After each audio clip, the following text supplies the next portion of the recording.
Today we're going to be looking at a chunky hat.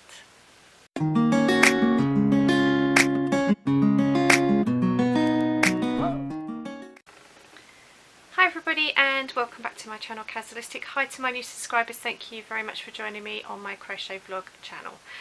So today we're going to be looking at this. Now this is going to be really quick and easy to explain, so this is probably going to be a relatively short video on the grand scheme of things.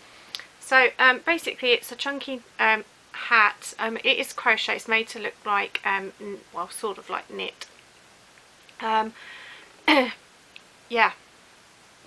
it's a hat. The pattern called for like a tassel-y pom-pom rather than a traditional one. I'm not sure about the pom-pom tassel. I think perhaps a normal pom-pom would look better, but hey, it's on there now. So yeah, there you go, that's what it looks like. So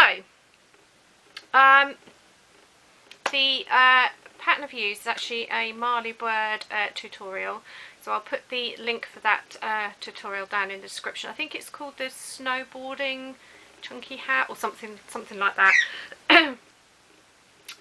So I've used, because she's affiliated to Red Heart Yarn, we can't get Red Heart yarn here in the UK, so I've used something different. So this was yarn that my friend Sian's Crafty Corner, I'll put the link for her channel down in the description as well. I haven't actually shown this on camera, I don't think. This was some yarn that Sian sent me after she'd finished a project. It was leftover yarn and she just kindly sent it to me.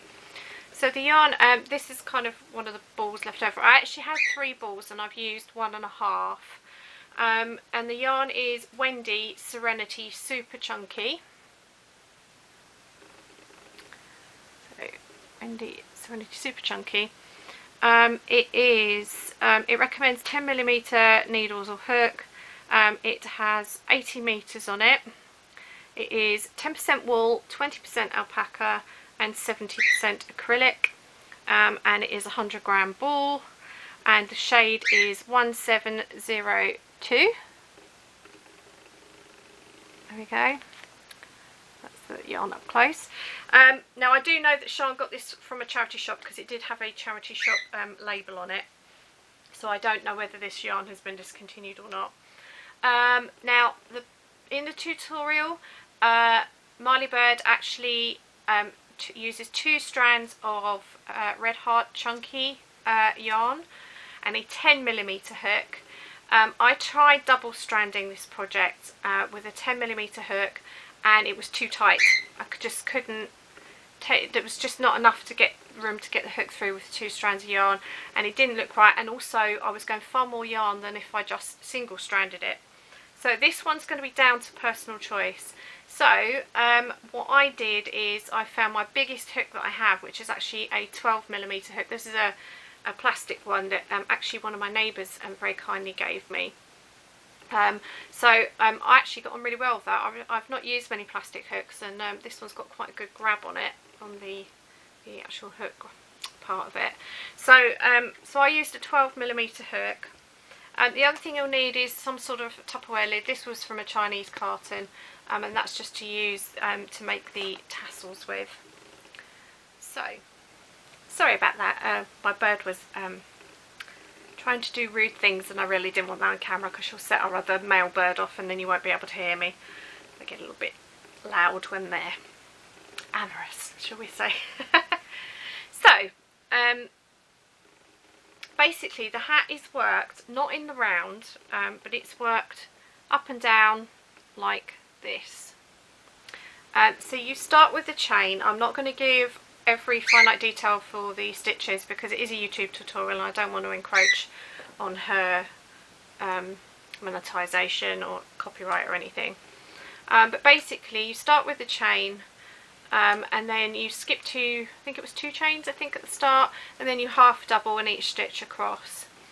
So when you get to at the very, well I should show you this way, so you half double in each stitch across. The last 5 stitches are done differently, which is a combination of So you've done half double crochets, which is US terminology, so it's half trebles if you're in the UK, and then it's a combination of US singles or UK doubles and slip stitch towards the end. And basically what that does is that tapers, just pull the tassels up so you can see, so it tapers this part in, just those last 5 stitches in. So it's just those last 5 stitches. So you do your slip stitch, you chain 1, you then do the same slip stitches and US singles, UK doubles back to the 5th stitch, and then you get half doubles and UK half trebles back, but you work only in the back loop only. Now the first row, when you're working in the chains, you must just work in the top loop. You need that bottom loop free in the chain so that you can join it when your hat is complete. Every row basically is a repeat of that. So obviously at your half double crochet or half treble crochet end, you must do a chain to turning chain, you work your way back and you do your US singles, UK doubles and slip stitches at the end. You do a chain 1 at that end, slip stitches, US singles, UK doubles, half US half doubles, UK half trebles back, and it's all in the back loop only. Now if you don't know what the back loop only, there are loads of great tutorials here on YouTube. I'm not going to go into great depth because a lot of people who watch my channel already know their stitches fairly well. So you basically, the whole hat is just worked back and forth in the back loop only, and it kind of gives you this kind of like knitted kind of look. When you've done it, now the one criticism I had of the tutorial was she didn't actually tell you how many rows to do, which I did find a bit of a pain, to be quite honest. Even though I'm a seasoned crocheter, not telling you how many rows you need to do on average probably was a silly mistake on her part. I do find with her tutorials, both the knit and crochet, there's always something she misses out. They're really good and clear in many ways, but there's always a mistake I find, which is really quite disappointing because she's very good. She's a good teacher, but it's just, I've had a few issues with her tutorials, so I'm not, that's the one thing. The tutorial's okay, you do need your basic stitches in place, so you need to be aware of that. Yeah, that's my one criticism of that one in particular. Now I haven't counted my rows. What I've done is I literally just sort of put it round my head and sort of worked out whether I needed to do another row or not. I have a small woman's head, but this, because I've used a big hook, you will see it's got quite a lot of stretch in it, so I wasn't too worried. I thought as long as it fits around my head, then it should expand. My friend has, that I care for, has a very large woman's head, and it fitted on her head as well, so it fitted us both. So so I just did a rough sort of thing around my head just to sort of figure out. So I haven't actually counted how many rows I've got. I might do that after I've recorded the video and put it down, and I'll put it along here. I'll count how many rows I've done roughly, and I'll put that across the bottom of the screen for you now. Then when you've done your last row, remember that you will have an extra row where you're joining, so just leave a little bit of a gap at the front if you're measuring around your head.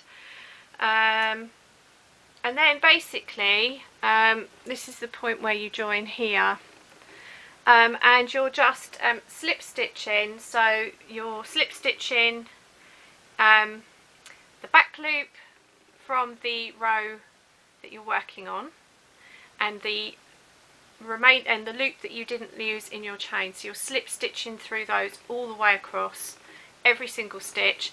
Fasten off, leave a long tail, and then you won't be able to see it now because I've actually worked into them, but at the top of each row there was kind of like a little bump. Now Marley Bird does show you where to stitch, and if you stitch through those and then pull it, it will actually drawstring those without actually having to do any extra sewing. Now for the brim, literally all you do is you just folding it up however high or low you want it, so that's nice and easy. And then for this tassel-y thing, which I'm still not sure about, you get my lid, I think hers was 5.5 inches, mine was 4.5. So I've wrapped it round, and you just keep wrapping and wrapping and wrapping and wrapping and wrapping until you think you've got enough. Now she used cotton thread. To be honest, I think she was just being a fancy dancy woman, and to be honest, you don't need to. So I just I used the same yarn that I had. So I threaded it underneath the working yarn, brought it up, tied it, and then cut the other side like you would for a pom-pom. And then I flattened all the yarn out, took the working yarn that I was tying with back underneath, retied it and pulled it tighter and triple knotted it, and that was enough. And then you use the tails.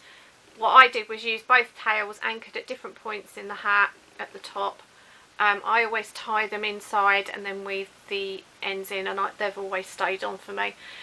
She used cotton thread and a button, and she was sewing in and out of a button, and I can't see how having a button on the top of your head on the inside is actually going to be very comfortable anyway. So I think she went a bit overboard with that, to be honest, but you could just do a normal pom-pom. I mean, I just attach this like you would a pom-pom because it is effectively what it is. And that's it. So it's really simple. So if you don't like or you don't know how to work in the round, but you really want to make a hat, and you've got your basic stitches down, this is a good one because you're just working backwards and forwards, and then you just join in it with a slip stitch and it becomes a hat. So it's really, really clever, really simple. I have done hats like this before. So it's really nice and easy. So overall, tutorial was okay, but like I say, the number of rows is missing, so you will have seen how many rows I've done of that. Now, I did frog that project back about 4 or 5 times. I tried doing 1 strand of yarn with 10mm hook, didn't look right. 2 strands of hook with 2mm hook, didn't look right. I've tried all different size hooks, nothing looked right. When I did 2 strands with a 10mm hook, I was going through far more yarn than doing a 12mm hook with 1 ball of yarn. I'm not sure why, and I knew I was going to run out, so I got halfway around the project and had to pull it all back. So if you've got enough yarn, you could double strand it. I would actually suggest using a 12mm hook rather than a 10. Depends on how tight your tension is. My tension can be tight at times.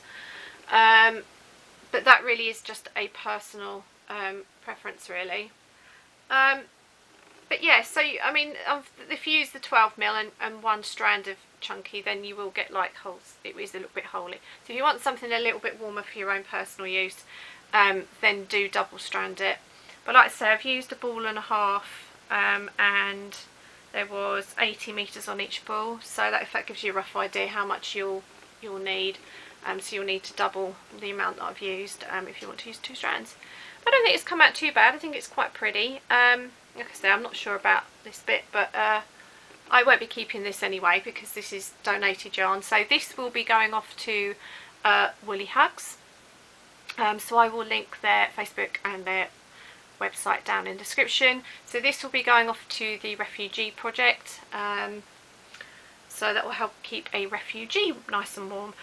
Woolly Hugs do all sorts of projects, so I encourage you to go and have a look at their website, and it has all the information you need on there. But the refugee project, you basically can use any yarn. Other projects do have specific types of yarn, usually Starcraft Special DK, but it does vary. So just make sure you check before you send stuff in as to what project you are sending it in, and you must tell them which project it's for when you send it.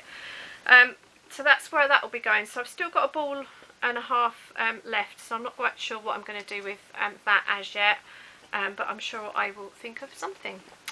So that's it for the craft bit. I hope you liked that, and I hope that was useful for you guys.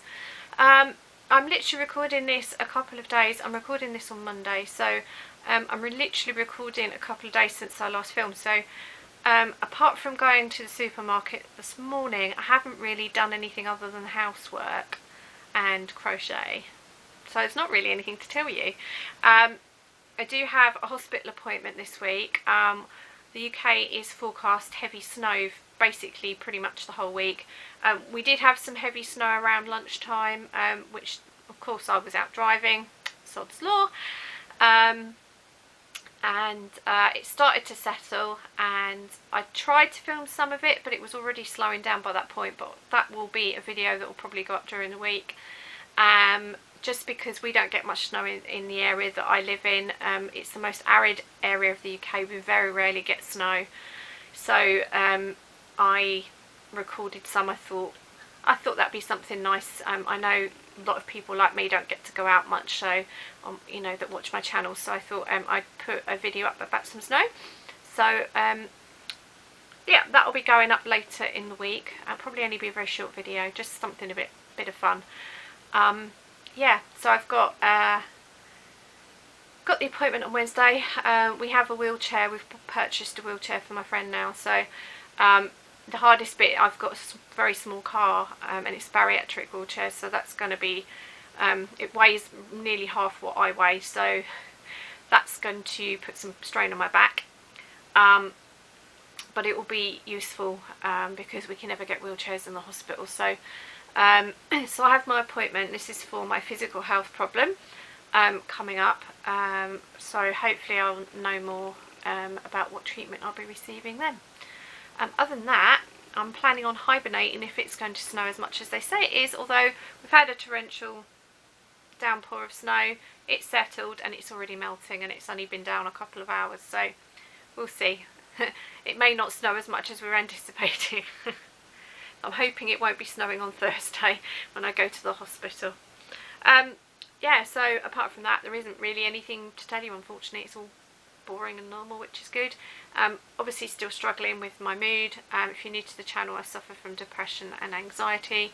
I've had quite a rough 6 months in all sorts of different ways, lots of stress and grief and things, and I think I've just burnt out a bit, so I'm just trying to sort myself out. Just want to say thank you to everybody. I know that at the point where I'm recording this, there's been 3 suggestions of things people would like to see on the channel, outside of just my standard things that I've crocheted, so I'll be making a note of that, and I do really appreciate your feedback. So if any of you have got any other ideas of what you would like to see intermixed with the channel, I'm going to slow down the pace of the stuff that I'm creating to just 1 a week, just while I sort of get my health sorted, but I will still want to upload twice a week, but it's just what I do in the interim.